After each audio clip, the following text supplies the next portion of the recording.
Next important topic is k-fold cross validation. Okay, cross validation. Now, why do we do cross validation? Okay, why do we need to do cross validation? See, when you take one set, we discuss about test and training set, isn't it? Yes, sir. So we take one set of training set and we perform, test on another set of test data. Okay. Yeah. So of course, okay. So before I talk about machine learning, let's take this. I tell you to measure size of pole, let's say, okay, or of a field, okay, area of a field. So when you go and do measurement, there could be some errors. Why do you think there could be some errors while doing the measurement?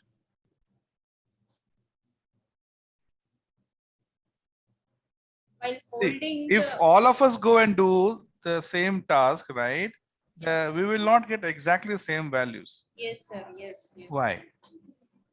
We can make errors while reading and while measuring also. Suppose we are doing it with a scale. Correct. You're right. Yeah, you got the point. Yes, correct.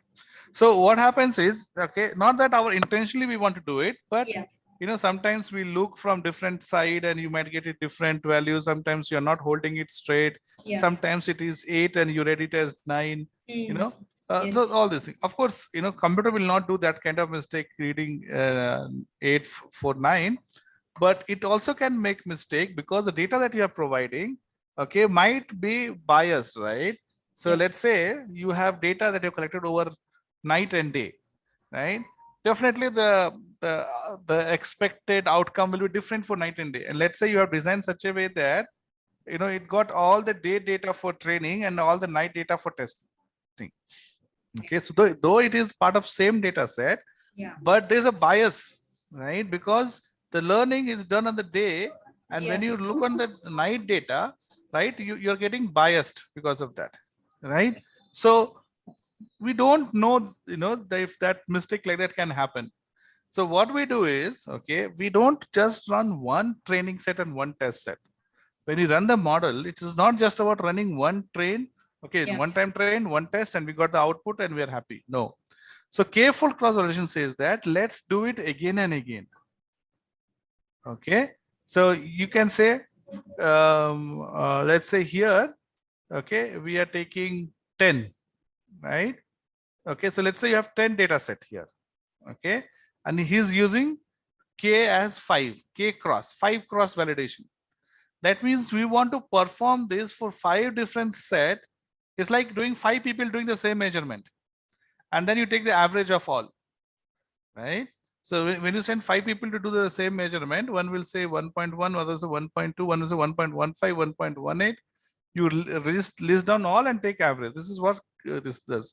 So if you have 10 rows, okay, 10 data. So, and if you have k cross validation, I mean, we are doing 5 cross validation.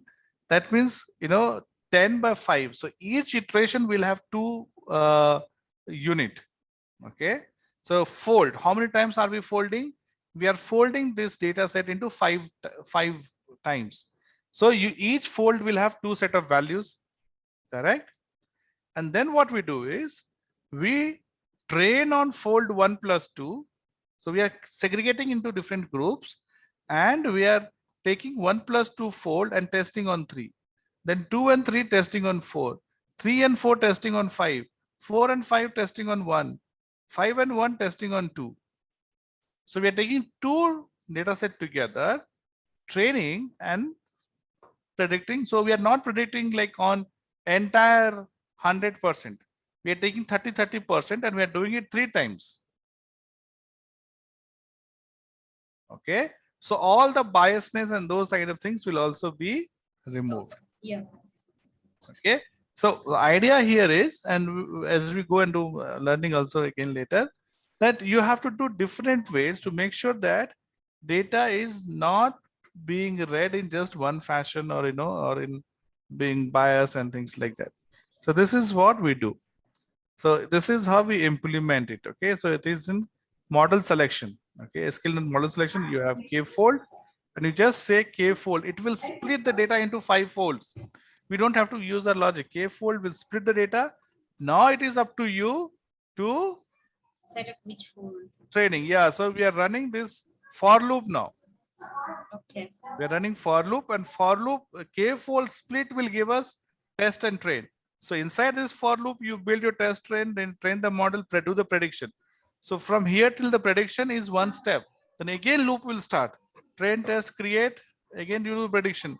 Again you start. Again you do prediction. And you can see the accuracy, how it is changing.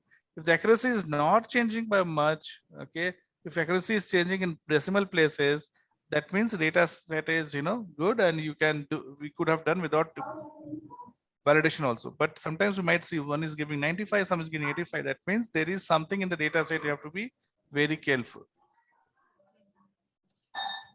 Okay, so you will end up getting multiple train and test data, and then okay, so what we do is we says leave one out cross validation. Okay, I mean there are different ways. I mean it gives you the set of test and train, you use it the way you want to, and when you see the output, better is you just average them, and then you get that total prediction. So here, since we are not gone to prediction, it is just about telling you how to break into test and train. So we will have multiple test and train data set. That's what K-cross is doing. K-cross is creating, you're dividing one data set into multiple sets of training and test, so that if there's any biasness in the data, that will also be removed when you're doing multiple ways.